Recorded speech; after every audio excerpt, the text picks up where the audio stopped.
Ben, I didn't know your butt could do that. Well, low-hanging fruit, folks. That's that's what we excel at. potty humor, that's our specialty. It is indeed. Well, welcome back to your favorite podcast recorded floating in a tin can in the middle of the ocean. That's right, I'm Ben. I'm Olivia. And we are a married couple singing for our supper on the seven seas. Woo-hoo. As always, rate, review, subscribe this pod on Spotify, YouTube, sign up for the Substack, interact with everything, folks. It really helps us. It helps the algorithm. Exactly. If you like it, share it with everyone that you know. If you don't like it, share it with someone that you hate. Yeah. I mean, if you know your ex's email address. If you know their email address, you can just sign them up, and then they have to deal with the notifications about Substack. They go, who the F? What the? What a stupid prank. Oh, but it's a good one. It's diabolical because they would go, why am I getting this?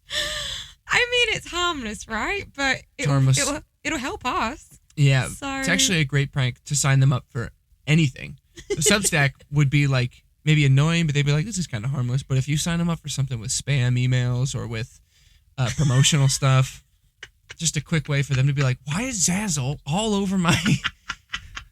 I never use Zazzle. Oh, gosh. Yeah, I mean, do I endorse that? Yeah, I guess I do. Yeah, do it. We're going to have to try it. And I guess we won't report back because that would sort of out ourselves. That's true. Well, folks, we have a lot to get into this week. We're actually going to stick to a docket, to a verbal itinerary, and we're going to cover more than two things. We're going to try. But let's start it off the way we love to, with a crisp, screaming cold... Wow, we've got two different ones today. That's right. I'm sporting a Diet Coke. I've got a Coke Zero. Nice. Thank you. And I wonder, we should do a blind taste. I think we did, in Iceland, we did a blind taste test of, was it Coke Zero and Diet Coke? Because what else would you do in Iceland? There's nothing else to do there. I think it may one have of been the most incredible places we've been to. And we were like, get us one of each of your diet sodas, please. Yes, this is important. No, I don't want to go and see the fjords. I want to test Diet Cokes versus Coke Zeros. I think it was Coke Zero and Diet Pepsi or something. Why did we do that? You say where or why? Yeah. That was in Accurary. That was at the pools, not the natural lagoon. It was at the, is it Forest Lagoon? Forest Lagoon. Forest Lagoon. Guys, we might be the coolest people you know. Or maybe you don't know us, but we are definitely the coolest. I don't know why you hesitated. Folks, we are the coolest. Because we didn't even finish that story. We could tell the difference. Oh, yeah, we could. We sipped it, and we were like, I think that's Coke Zero. And they were like, dead on. And we were like, well, that's rock bottom for us, isn't it? I think, yeah. Well, let's do it. Let's crack it open. Here we go. 3, 2, 1.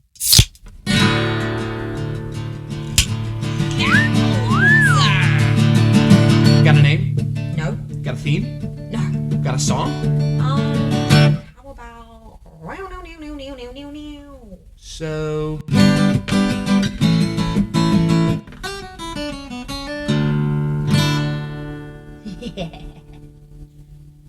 it's some good stuff. It never gets old. Mr. Phillips.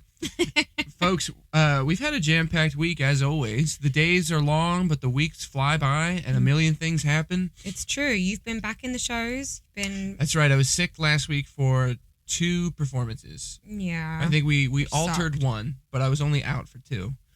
Yeah. 2 shows. And we had a drill. I had to film a tape. Yeah. Not of the drill. They were separate occasions.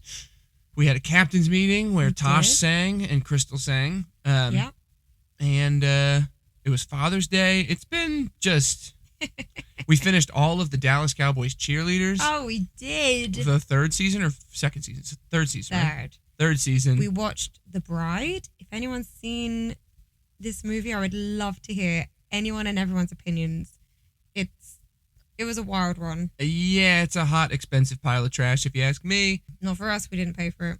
Not for us, that's true. I should say expensive because it's set in the 1930s, so like they re-outfit the streets with all these vintage cars, and then the costumes, the technology is all vintage and made to look like the 30s, and I'd feel so guilty if I was directing that movie, or especially if I had written it.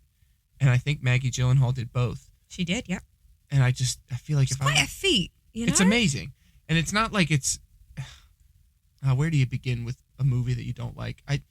There's lots of things about it that are very good. Yes. But significant problems make the movie, I think, fall short. Write in if you've seen The Bride. Please write in. And if you haven't seen it, watch it and then write in anyway. Yeah. Let's get rolling. Let's do it. Oh, so let's start with, we were going to talk about Sad Santa. Yes. Right. So this week, this cruise is our friends in Elton, the other show on board. It's their last week, which is, it's bittersweet because I think I'd say they're ready to go. They're ready to do new things. It gets towards the end of the contract, and I think because you know when the end date is, there's a bit of a countdown coming. It's like anything is. It's like the end of term when you're at school. You're ready to go because you've been mentally counting down for it the whole time. Yeah. And then you leave, and a week out, of course, I mean, most of the time you're missing your friends and you remember all the good bits. Right.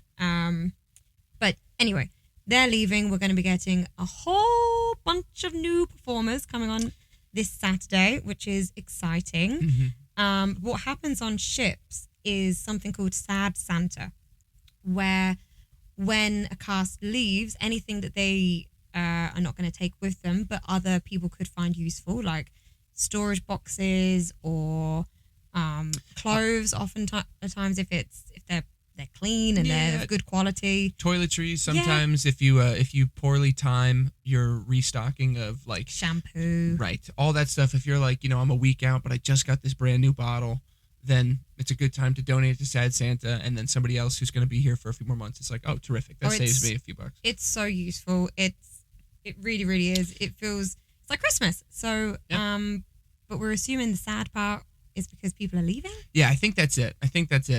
Sad for your friends leaving, Santa because there's gifts. But we just went shopping. We sure Sad did. Santa. I got a new. I thought I was going to get a couple of new tops. I tried them on. I'm going to put them back into Sad Santa. They're not quite my style. So that could also be the sad part. Maybe, yeah. Sad because you can't take some bits. But I've got some great stuff over the years. Oh, yeah. The storage boxes, little cute bits for your rooms, some fairy lights. Absolutely. A lot of times the tech is what's really, really helpful because traveling with it is such a pain. And since the walls here are magnetized, and I mean, when do you find magnetized walls on land? Because of that, a lot of folks are like, well, I have no use for this at home. And so it can span several contracts for people. Well, you've got some pretty great magnetic shelf units.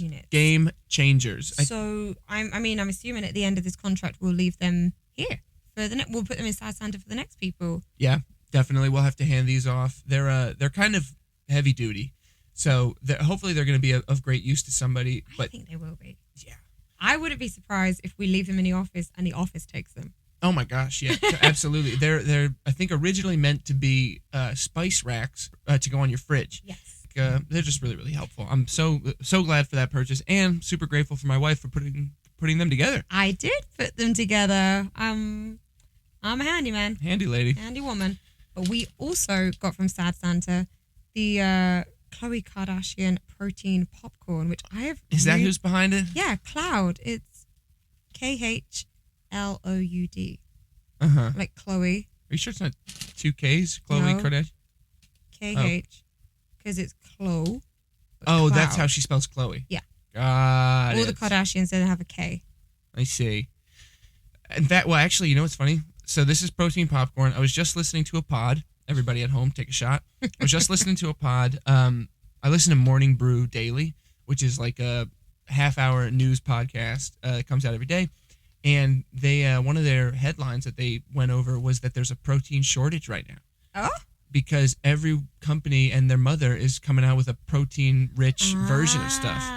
And then as they were talking about it, I was like, I had a protein latte from Starbucks today. Yeah, that's so true. It's on everything. The dairy industry or farmers can't keep up with all the demand. Whereas it used to be, they couldn't give whey away. It's give it away. They couldn't, yeah. Whey, of course, being a byproduct of whey. Cheese? Byproduct of milk?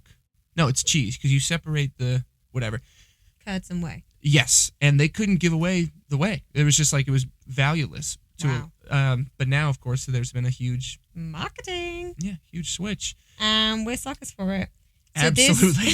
This is sweet and salty kettle corn made with, it says 7 grams of protein per serving. Whole grain, gluten-free. A serving is 1 bag, I guess.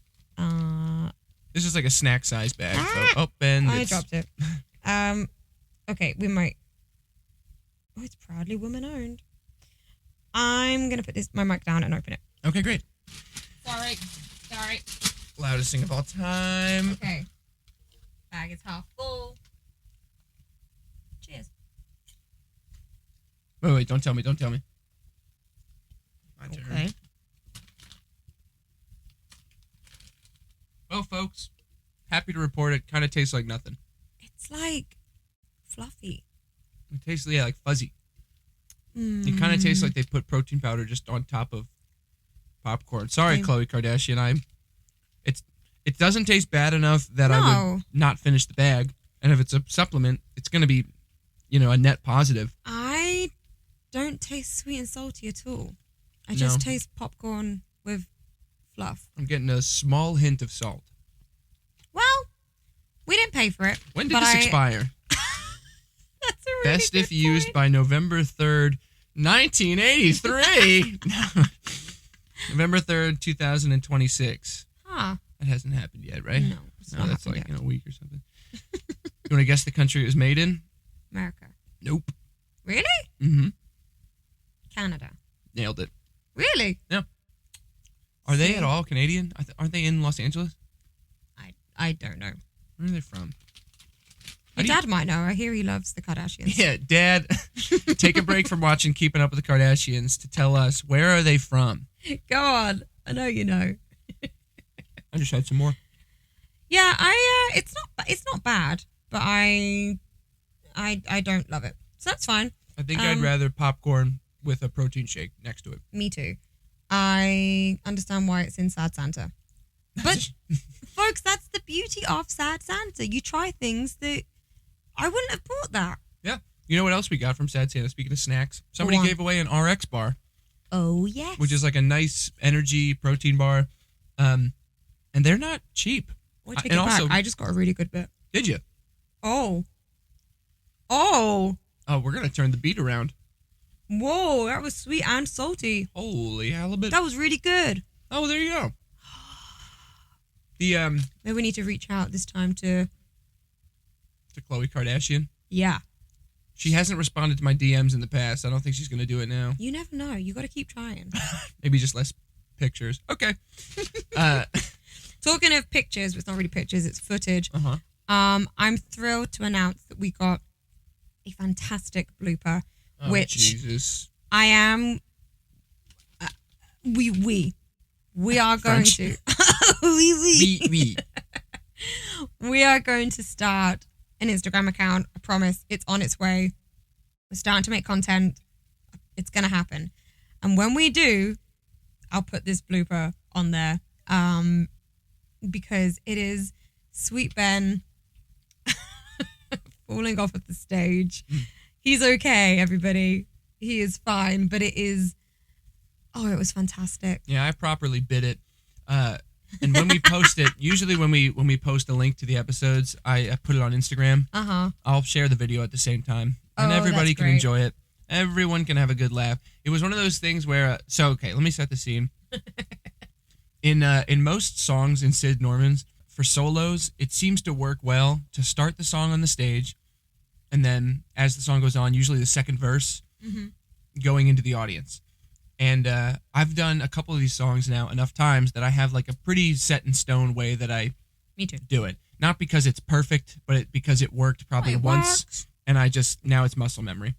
Well, I think that's where it gives a bit of more of a polished thing, where you go in. Right. It's good.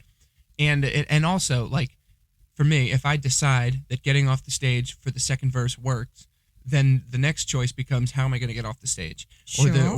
Or who am I going to speak to or whatever, instead of wondering where am I going to go. So you just sort of decide those basic things early, and then you can make more fun, refined choices later. Anyway, so the second verse of this is Ride Like the Wind by Christopher Cross.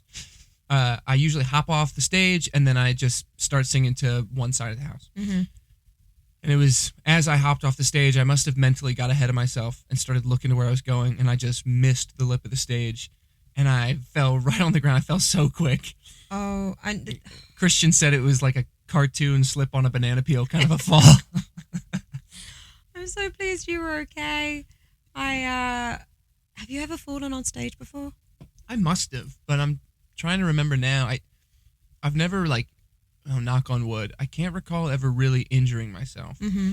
The one that in recent memory, during a production of $1 Million Quartet Christmas, the end of the show, they usually do some sort of stunt in $1 Million Quartet where somebody stands on the upright bass or somebody hops on the piano.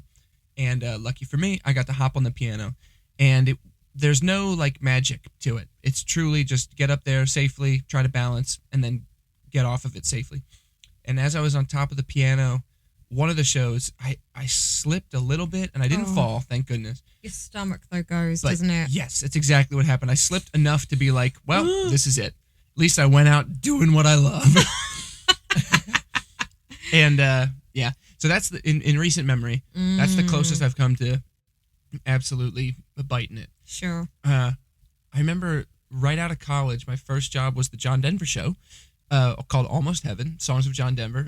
And that stage, that was a really interesting set that had turf on it to make it look like grass. And so that was pretty cool, some foliage. But I remember there was a bit of the stage that was a really sharp drop off. Mm-hmm. And all of us were like, somebody might die right here doing these calm sunshine on my shoulder. Whoa! we thought it was so possible that somebody was gonna bite the dust. Yeah. But thankfully, knock on wood again. Not that the show's running now, but yeah, we were all safe there. But yeah, I've been very lucky. No real major injuries that I could remember. Mm-hmm. Talking of falling off the edge of the stage, one of the Matildas. So I used to work front of house at Matilda, so I'd be ushering every night. And so you watch the show. We would rotate. You'd watch half the show each night, and then obviously you're working in the interval, in intermission, selling programs and such, but you would just watch half of the show. And one of the Matildas one night, I don't know what happened, but she, at the end of Act 1, she has to walk forward to the front of the stage and then goes, "That's not right." And then the lights go out. End of Act 1. She just didn't stop walking. She just walked. She fell off. She just walked straight into the front row, off the stage. Fell off. Whoa. They hopped her back up and she walked off and was like, oh, she just, I don't know what happened. Little brain fart. But she was fine. I hope so. Jeez. I did have a moment, I've told you this many times, but when I was in Kinky Boots in London, if you know the show at all, there's a bit in Everybody Say Yeah when we're running on the treadmills.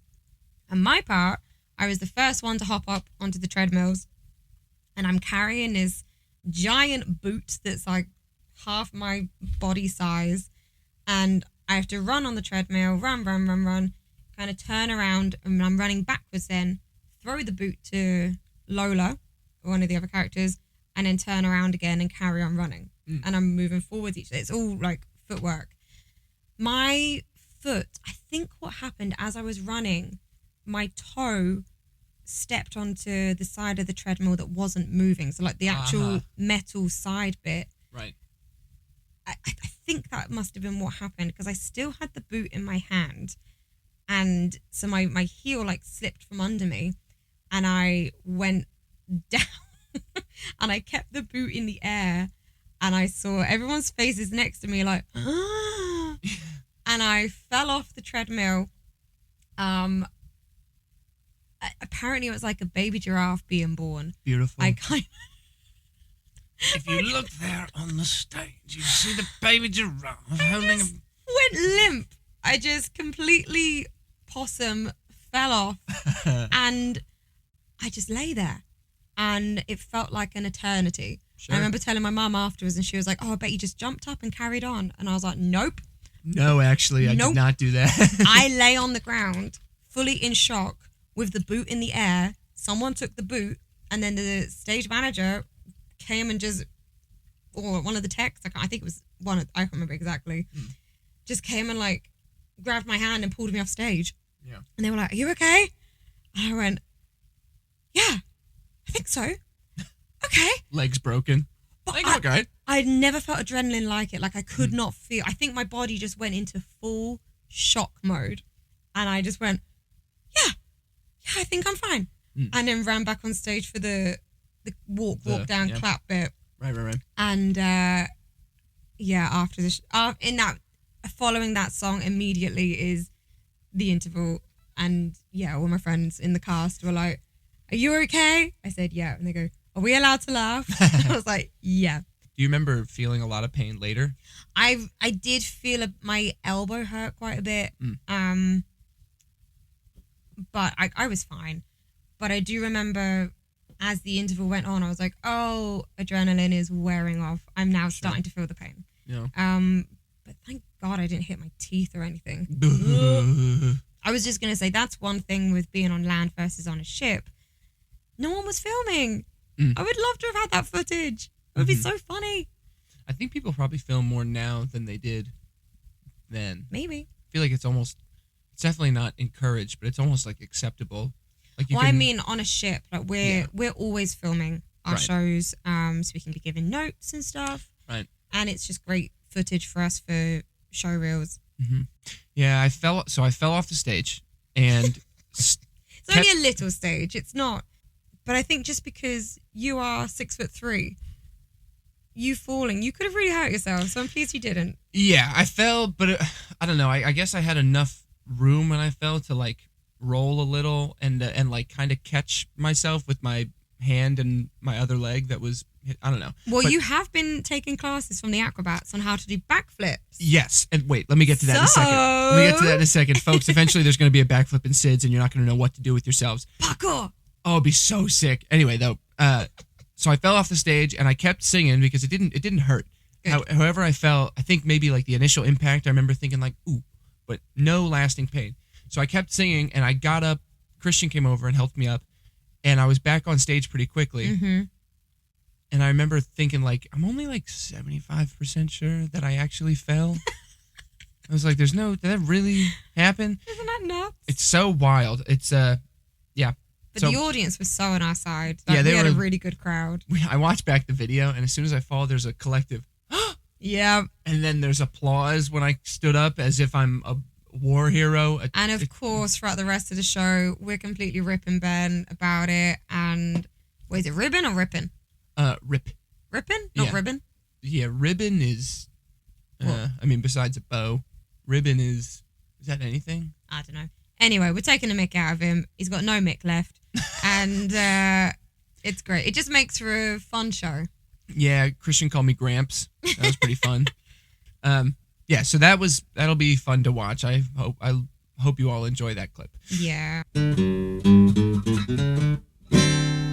Also this week, very exciting, we got finally our MyPurmist unit. Yes, we've got 2 MyPurmist steamers, portable steamers that I think we're both thoroughly enjoying so far. Yeah, my initial thoughts are I'm really enjoying that it's a routine. I actually like that they only say to do like 10 to 15 minutes. My only gripe at the minute, and this might actually be because we're on a ship, and I have found before that things don't tend to charge as they normally do on land. True. On a ship. Like, for instance, my electric toothbrush charger, whereas when I'm at home, I'll charge it up and it'll last, like, I would say 5 times as long as when I charge it on the ship. So I'm kind of hoping that that's the same thing with this device, because it doesn't seem to, the battery doesn't seem to last that long when I'm charging it. But I'm really enjoying it. Yeah, me too. I think it's kind of substantial weight, but it's not like heavy. But it feels proper. Yeah, it feels like it's working. It self-cleans, which is something I can't say about myself. Right. I wish you would, but working on it, folks. I'm working on it.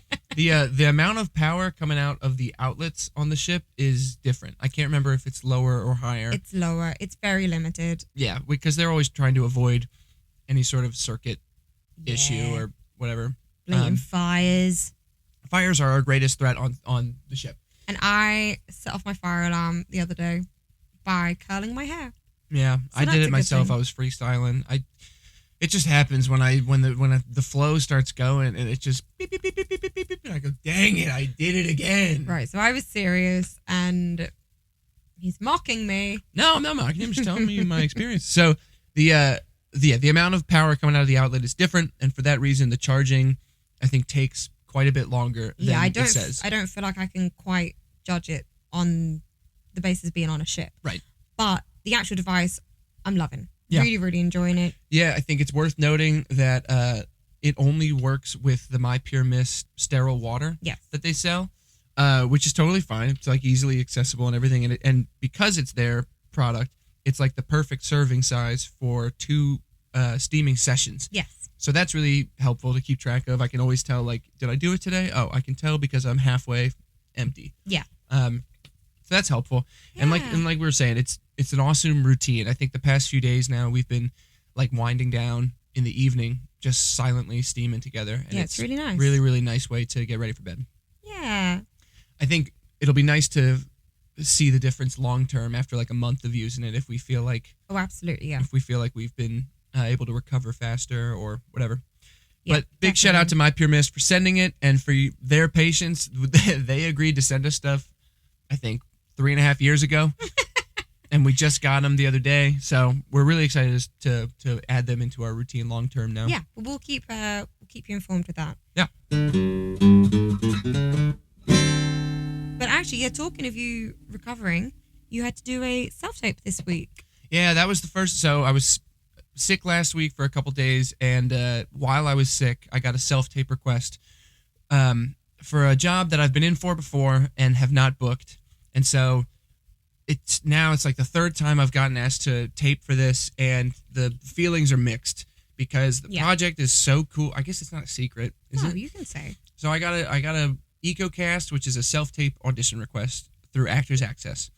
I got an EcoCast for the Hadestown non-union national tour, and I've gotten this self-tape request 3 times now. This will be the 3rd time, I believe. The first time I think it was for an understudy of Orpheus. Sure. The second time it was the Worker track cover Orpheus, which for those of you who don't, I'm saying a lot of names people might not know. Orpheus is one of the leads, and the Workers are the ensemble that's on stage for a lot of the show.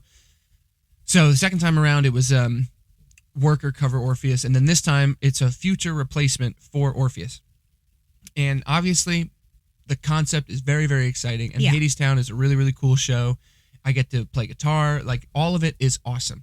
But since I've been in for it before and haven't booked, it like the immediate feeling when I saw it is like, here we go again. Yeah. And the tough thing about jobs that you don't book, I mean, amongst a million things that are difficult about that, is that you typically don't get feedback. If you're a Substack reader, you may have read something I've written about this before. But if you don't get feedback, it's tough to know what to do differently, if anything at all, the next time. Because you don't know what it is you didn't book. You don't know the reasons why you didn't book. And so that was part of my frustration too, is like I see it and I go, it's awesome to be called in. I'm really grateful for that. But what is going to prevent me from doing the exact thing that didn't get me the job last time? I think also it's difficult because every time you get an audition for something, you have to be able to visualize yourself doing it. You care about it, and you go through all those feelings of, okay, don't get too excited, but this would be cool, this would be really great, and like, yep, I really want to do it. And then if you don't get it, you're like, ugh, okay.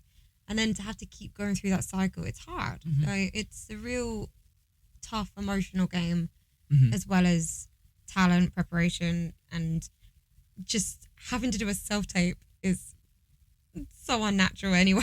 Yeah, and it's actually, it's ironic because today I was listening to another pod, folks, take a shot. I was listening to another pod of these comedians just talking about nothing, and one of them mentioned that he had an audition. Oh. He said he had to do a self-tape, and the first thing he said is he's like, the opportunity for perfection is really constraining. Yes. With a video, because you feel the need to be like, I can do better than that. I can do it again. And that's so relatable, I think, for all actors. I think everybody can resonate. Definitely. That'll resonate with everybody. And he was saying, like, a live audition, you can prepare for, and there's other things that might get in your head, other reasons to be anxious about it. But the partially liberating thing is like, once it happened, it happened. Yes. And however it goes is how it's going.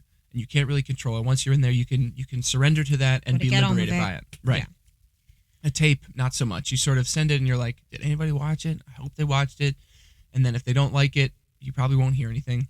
So it feels like it's just into the ether. Yeah. I feel as someone who graduated 5 years prior to COVID, self-tapes were not really a thing when I first graduated. Not going to say I didn't, they did exist, and I did do some self-tapes. Actually, that's what my TV gig that I did. That was a self-tape. I was furious with them because it was a big TV channel, and they were like, just make up or find a script. And I was furious because I was like, what?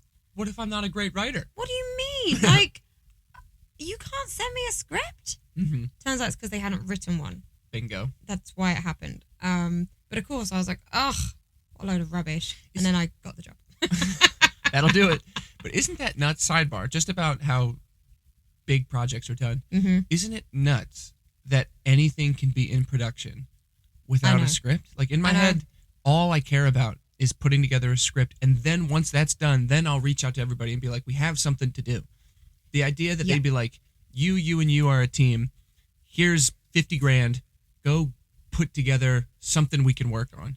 Then I got on set. I got all my hair and makeup done. And then they were like, you've read the script, right? And I said, nope.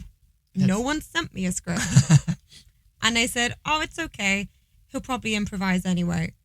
I said, I don't get it. Okay. And that goes to the biggest audience. Like, people paying over a script for years to then go on Broadway where like 1% of a population of a city will see it. But the movie that has a $200 million budget was being filmed before they had a script. I guess that's not totally correct. I've never been on set. I've never been involved with it. But you know what I'm saying? Like, this was not that. But right. This was not a $200 million movie. But what? I know, crazy. Yeah. But anyway, so what was I saying? Let me put a button on that. There's the self-tape. Oh yeah, I was going to say. So before, when I first graduated, we weren't really doing self-tapes, and so I feel like I can have a bit of perspective of now, and maybe it was always the case in America. I don't know, but a good thing that came from COVID, it seems for me, is that if first round auditions are self-tapes, I do prefer that because it was really frustrating if you got a first call and you had to go into an in-person audition and you've had to take the whole day off work. Yeah. You've had to lie to your bosses about why you're not there because they don't give you time off, which is another issue.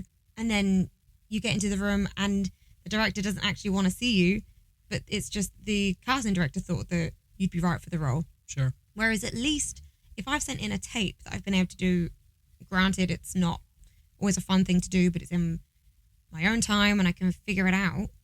At least then if I'm getting called in, I know that they've seen my tape and they can see me in the role. Right. And then it's just about, okay, let's see you in person. Let's see what you can do in the room. I think there's a lot of reasons why a tape, though mentally very painstaking, is ultimately the best choice. I think, like you're saying, logistically, it solves so many problems. And further, it allows for a much bigger audition pool. Yeah. So theoretically, the product should be way better because so many more people are contributing to the casting.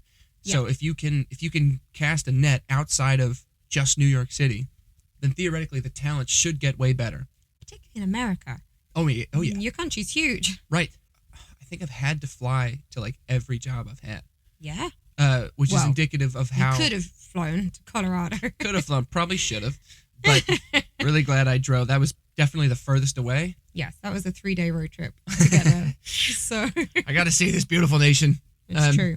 Well, but that is something I'm really looking forward to. I'm really looking forward to us like setting up a home together anyway on land. That's very exciting that's the next chapter that's very close in our grasp. And I'm really looking forward to that. Part of that we always talk about is having a permanent self-tape setup, because I do think that having that setup is already there. You don't have to worry about, okay, let's set up the ring light, let's get the background okay. Like, we'll have it already there. And I just think that will take away a lot of the stress as well. Yes. Whereas at the minute, so trying to find an empty space on this ship is kind of difficult because there's not actually that many venues. And so all of the venues are multi-purpose. And one of the venues is called Improv. It's like a comedy venue. It's also where one of the shows happens. And in that dressing room, it's great because there's a plain curtain and it's good lighting in there. It's been working really well for self-tapes. However, in the venue, the Improv, even though it's, there's a wall and a door from there to the dressing room, they like to play movies at full blast on port days. Yeah. Even when nobody is watching them. Folks, I'm just going to jump in here to tell you something. We've had to record a few tapes during the movies. 0 people have been in attendance for the movies. No one's there. Not like a couple people at the top of the movie and then they're like, it's not for us. 0 people before, during, and after. Correct. I appreciate the option, and I think it's a cool option. It's a great option, yeah. I just don't know if people know that it's there. It's probably, they probably don't know. And also, you don't get to pick the movie. Yeah, so if it's not what you want. Right. And they always do like a family-friendly thing. So it's like an option that's supposed to encompass all possible audiences. But the reason we've been doing it during the movie is because the venue is occupied with louder things all other times of the week. Like an art auction. Or bingo. Yeah. Or they're setting up excursions are being like organized in there. Whatever the reason. You have a couple small locations that you can film a tape at various times during the week. The least obstructed one is that dressing room during a port day while they're playing a movie. And so we've been doing that. We've been sort of organizing the self-tape schedule around that. Yes. Which has been, like we said, working pretty well. Now, of course, if you've ever been on a cruise ship, though, you'll know that throughout the day, there will be very loud announcements made. And that might be the cruise director telling you what's going to be happening that day.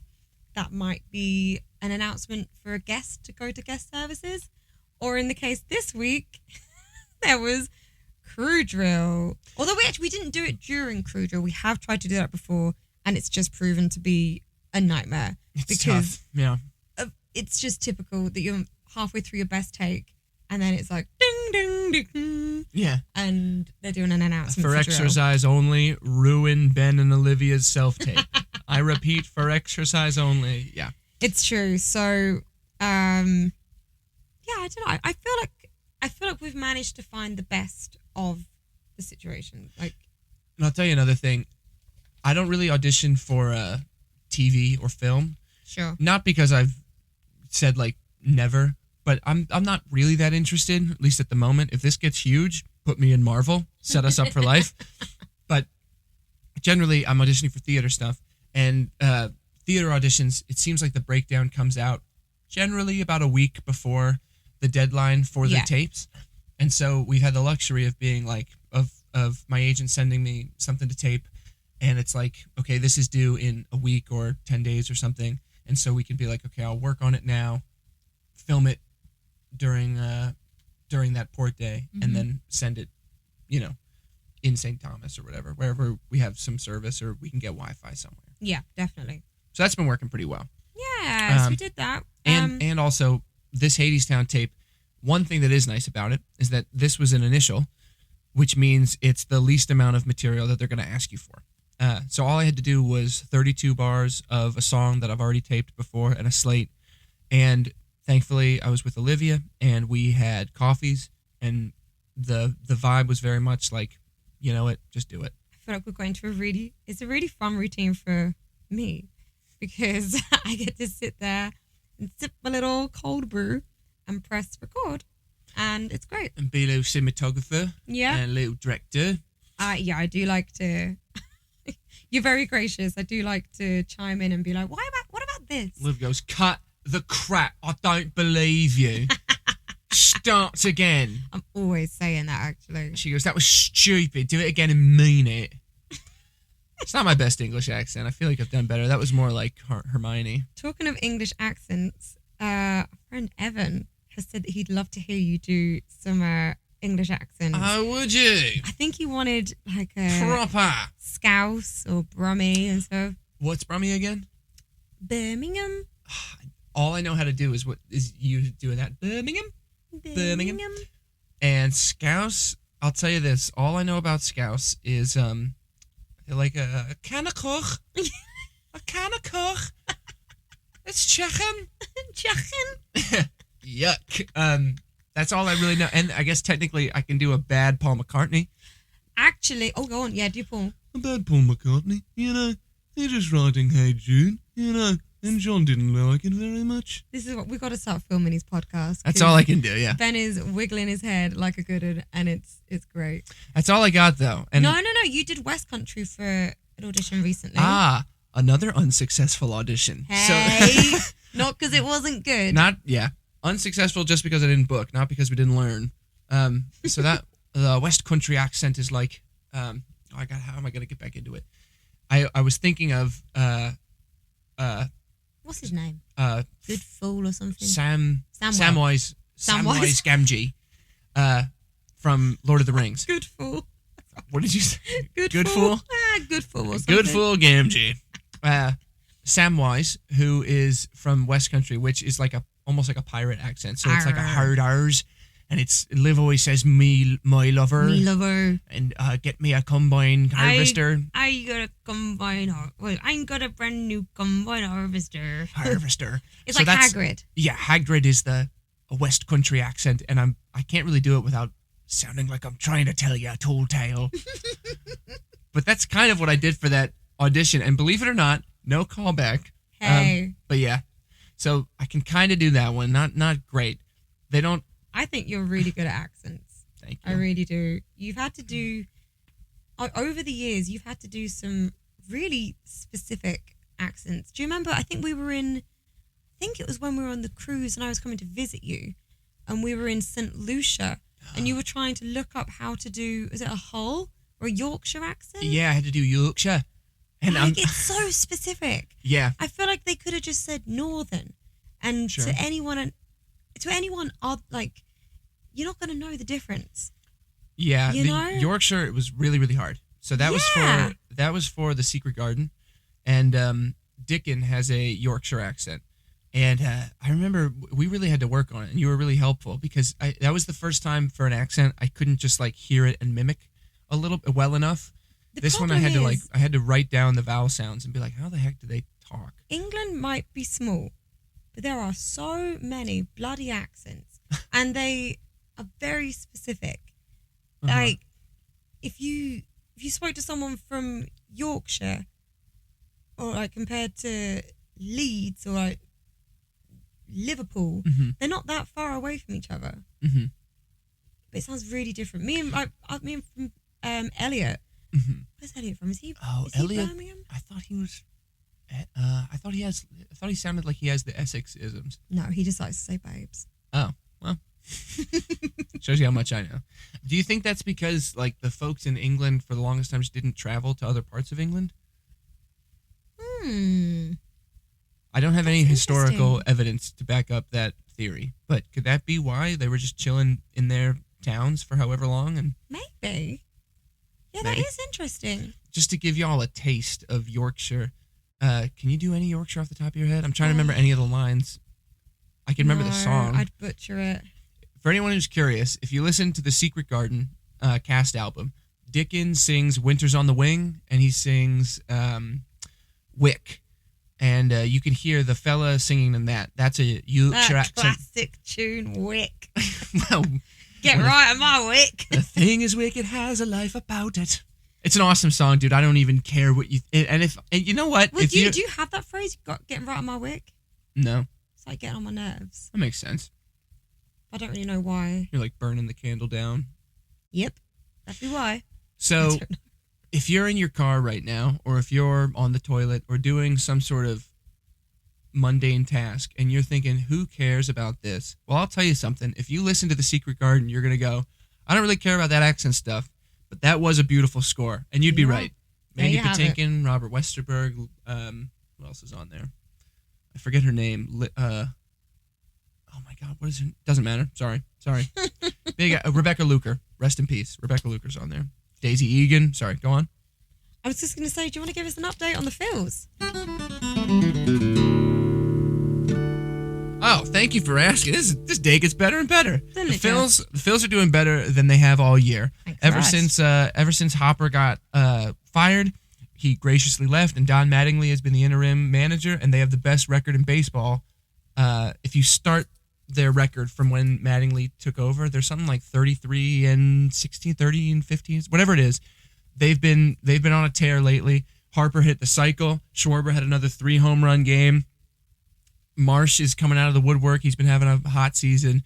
They're doing all right. And my favorite part of getting Wi-Fi is seeing how the Phils are doing and watching the clips. Nothing beats a good announcer. I'll tell you something. I was watching a clip of because Schwarber had a 3 home run game. A lot of the clips are going around from last year when he had a 4 home run game. And even though I think I watched it live. Even though I watched it and I remember the clip, it's still so exciting hearing the announcers go like, now if he hits one more, it'll be in the record books. And then as soon as he hits it, they're like, it's deep and he's done it. Didn't you say you'd want to be an announcer? Absolutely. Wouldn't that be so much fun? So fun. If I had all the money in the world, we got box seats to Phillies games, and like every other home game, I'm in the booth just doing Kruk's job. Which is a reference for all you folks out there who follow the Phillies. John Kruk is a former player, and he does the color commentary, and he's just funny and I think inane. he'd be very funny. I think I'd run out of. Well, they would get sick. I would just start doing observational comedy about baseball. I'd be like, all right. Yeah, but it'd be a lot of fun. One of these days, we'll somehow get a connection, get in there. It'd be a lot of fun. It'd be great. Anyway, that's tuning into the Phils update. They're doing really good. And I think they do. So right now, sorry to put a button on it, they're like 8 or 9 games, I think, out of first place in their division, which means that if the season ended right now, they'd be going for the wild card. And the Phils always do better when they have something to prove. So I kind of hope they stay in second place for the rest of the season. Woohoo!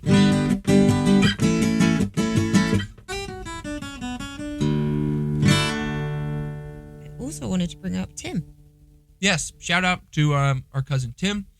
He is a speech pathologist, and he just put out a really moving article. I don't know what site it's on. We'll link it.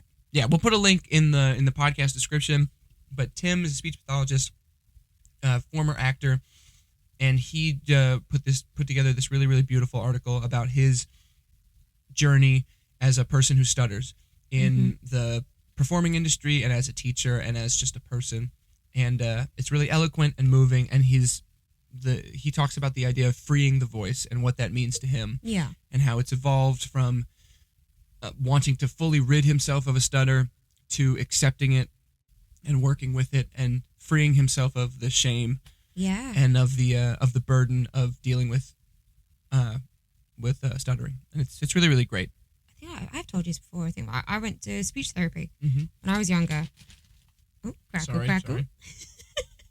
We're going to love this popcorn, actually. We're going to be investing in it. It's my favorite food. But I had a lateral S. So my S's would come out or shushy. As opposed to a S. You had Yeah, I didn't. Yeah, there wasn't not your lisp one. It was more lisp. It would come out the sides. And I mean, any videos of me when I was younger, like all the way up until age 10, really. I mean, when I was a baby, I think only my parents could understand what I was saying. I don't think it made it. I've probably sounded like a snake to everybody else. There's Sneaky Liv over there. Yeah. But it didn't happen when I was singing. exactly the same phenomenon Tim experienced. Yeah, I remember my mum. I would sing "Colors of the Wind," and my mum was like, you're not shushing." Mm-hmm. That's what we'd call it. Sweet. Shushing. When you sing, isn't it? That just seems Isn't kind that of crazy. wild? But I say that because I think I've only met Tim a handful of times, but he is such a light. Mm-hmm. And although, if acting is something that he still wants to pursue, I hope that he does at some point, if that's something that he does want to do. Because, our careers don't have to be linear. Mm-hmm. They can come and go throughout. I know that's what we always say. I think we're always going to perform in some capacity. It doesn't mean that we're going to be constant. We might do other things in between, but then come back to it. But the lives of the kids that he's worked with will undoubtedly have been changed 100%. because of him. And yeah, I've only met him a couple of times, but I just know there's no way he will be making any child feel anything less than because of how they speak. Right. And it's quite emotional to me because I think I always felt like by going to speech therapy, I really hated it. I really felt like there was something wrong with me, like I was stupid, and because like I couldn't do it, and I it's a shame because I think if I had a speech therapist, like possibly like Tim, or maybe someone who had that first-hand experience, I think that would have made a huge difference to how I felt, rather than do this because this is what you should be able to do anyway. Yeah, it make me emotional. It's there's a lot of really poignant things about Tim's article. I think one of the things that he talks about is how like the folks that he worked with growing up, they never necessarily made him feel directly bad for how he spoke, and they never wanted anything but for him to excel. But the framework of everything that they worked on was that there was a problem. And I think that's where he's coming at this differently. Is he's just like, it doesn't have to be something that you consider a fault of yourself. So the best part of this article is what Tim's doing now, which is that he has started an improv group that's meant to be based in speech pathology called Unsalted Stutter, which is a play on our favorite snack, unsalted butter. Not my best, but so that's like a really cool thing because it's a great intersection of his training as an actor, absolutely, and his training as a speech pathologist. And Tim, we're just so stinking proud of you. Why don't we talk about these nut jobs taking the cruise this last week? Oh, said my with love, goodness. said with love because Said you give with us love. a job. Said with love, but y'all are crazy. We had. Oh, I don't know how to say this in a PC way. Oh boy, we had an old couple by the bar getting fornicating under the bar is how I suppose David Attenborough would describe it.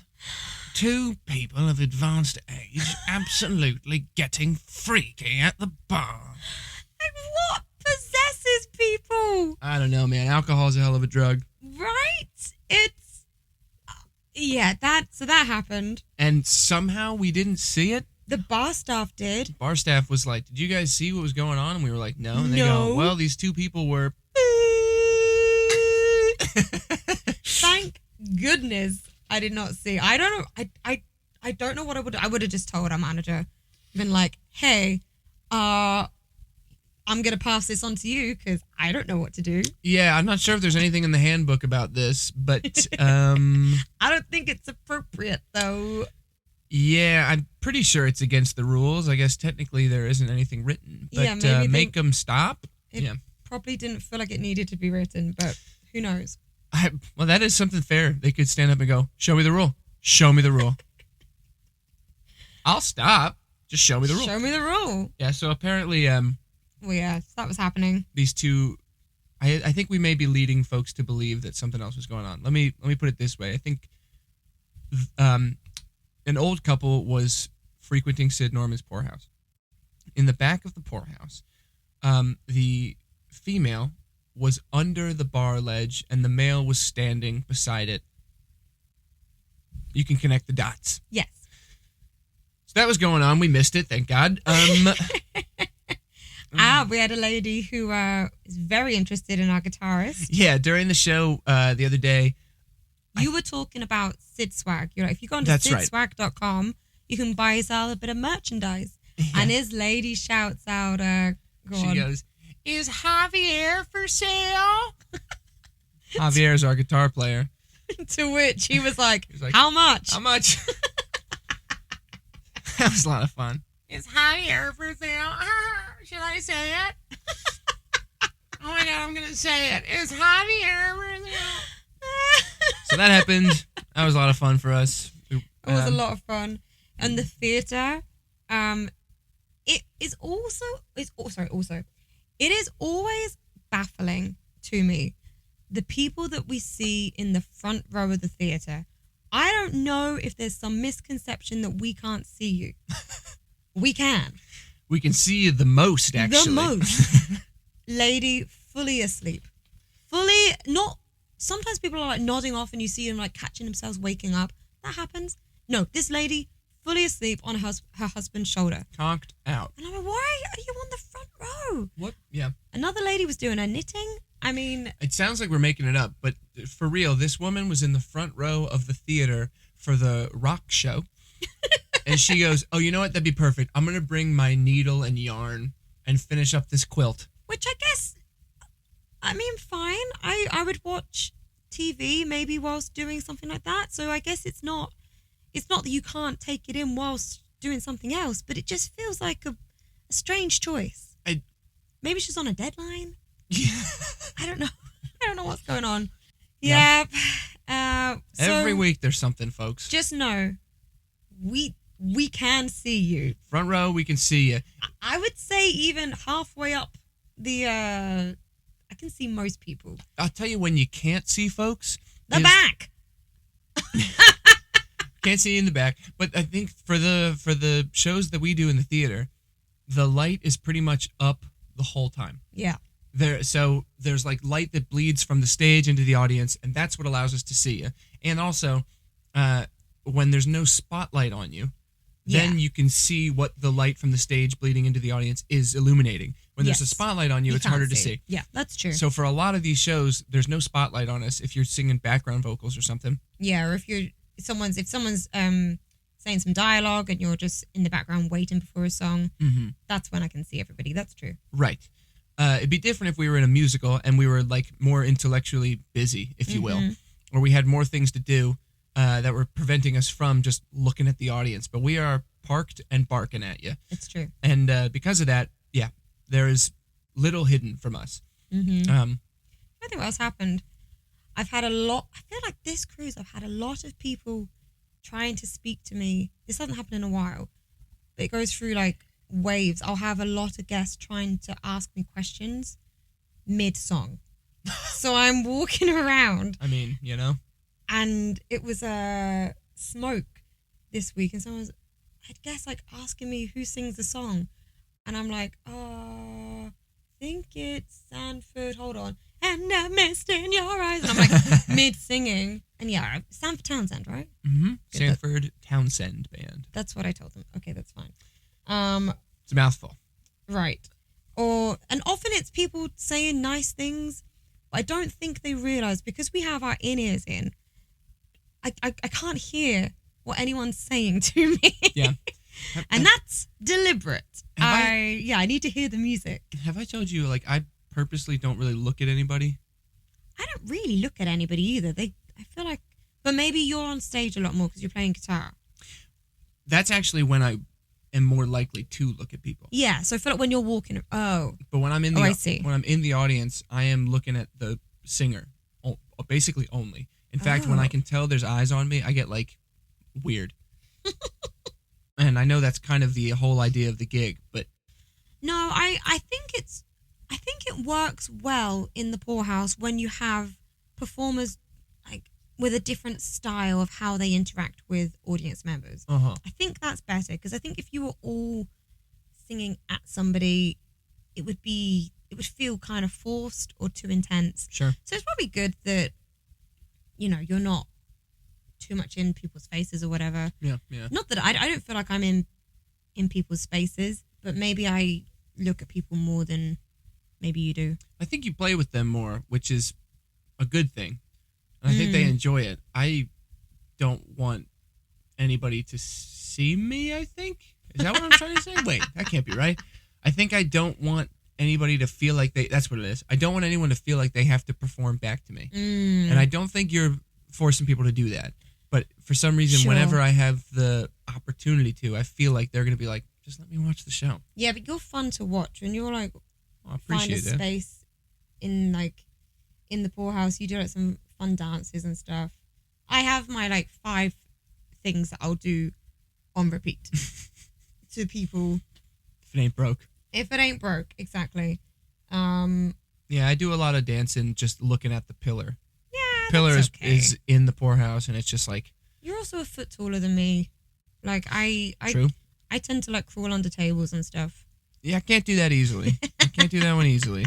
Oh, that's also something that happened last week. So, for context, on one of our early cruises, within the first maybe 2 or 3 cruises, I bumped into a table and spilled red wine all over a couple, and they were very gracious. They thank were goodness. so sweet. Our They were manager like, did get them dry cleaning, Which is for nice. them, which is good. But yeah, I turned her white dress into a tie-dye one, and they were very gracious. Whatever, they were nice. It was they whatever. still came back for the whole cruise. Can't believe it. Just last week, I did the same exact thing. Bumped into this table because I'm too big, and I bumped into this table, spilled this drink all over this lady, and she did not look as humored by it. Christian did the same thing. He walked. It was the same lady. No. Son of a... What's wrong with you people? No, he walked. We were leaving the venue after the 90s show when you were out. And at the end, I always shout, I'm like, you guys rock. We'll see you outside. Because they need to clear the venue. So if we go outside for a meet and greet, then hopefully the idea is people will follow us and then they get to clear the venue a lot quicker. Win. Win. Tosh and I walked out and Christian followed, but didn't see the table, I guess, and walked straight into it and drinks all over.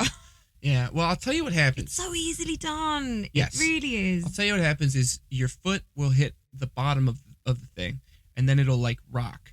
And when it rocks, the top of the table, it'll bump into maybe your waist or something like that. Yeah. But it's the recoil when it recenters, and then the drinks spill. Yeah. So it's not even the initial bump. So I knocked this drink all over this lady, and they were so sweet. She goes, accidents happen, it's okay. And I was like, I ruined your clothes, is what happened, actually. I'm like, I've got to remember this one day. Yeah. This grace. It's true. Do you want to say about Bucked Up? We're supposed to get our Bucked Up stuff this week. Yeah. Again, we put the ass in ambassador. So we get some Bucked Up stuff this week, which we're really excited to try. So excited. And once we get it, I'll explain. I've got a fitness goal that I want to document. In addition to learning a backflip, which is I'm in the process of right now. Yeah. So buckle up, folks. That'll be another thing. But I've got a gym goal that I specifically want to document while taking these Bucked Up supplements. So stay tuned for that. But again, if you'd like to try any of their supplements or their apparel or accessories or any of their stuff on their website, use code SHIPS20 for 20% off. That's SHIPS, SHIPS, and then the number 20 for 20% off. If you go to my Instagram, in my Instagram bio, there's a link that will take you to the website that has the discount built in. That's great. Pretty sick. And I didn't know you did that. I should do the same thing. I didn't actually customize it. That was part of signing up. I should give great. you. I'll give you the link. You can put it up there. Love that. What was I going to say? Oh, for the ambassadors, you get credit every time people click the link. And it's all toward if you get the link clicked 10 times or something, then you get a point towards being a certain star ambassador. and the goal being eventually to be a 5-star ambassador. And those folks, I imagine those folks essentially make enough commission to have no other job. Maybe. But still, all of it helps if you do the discount code, if you click the link and buy some stuff. They've got cool apparel, and we'll be modeling it as soon as we pick it up this week. Oh, but yeah, I can't ships wait. 20% off. Yay. Bookedup.com. I think that's about it, right? I think, put it in the tinfoil, wrap it up, orders up, folks. I think that's going to be us this week. Okay, let me get you a closing. Liv, take joke. us out with a real barn burner. What does a nosy pepper do? Nosy pepper. Nosy pepper. I don't know. It gets all up in your business. Well, you did it. Somehow you made it through an entire episode of... If you like this episode, please subscribe and share with everybody that you know. If you didn't like it, lie and still do those same things. If you've got any questions for us, please reach out on social media. We'd love to hear from you. Congrats on making it through this whole shit.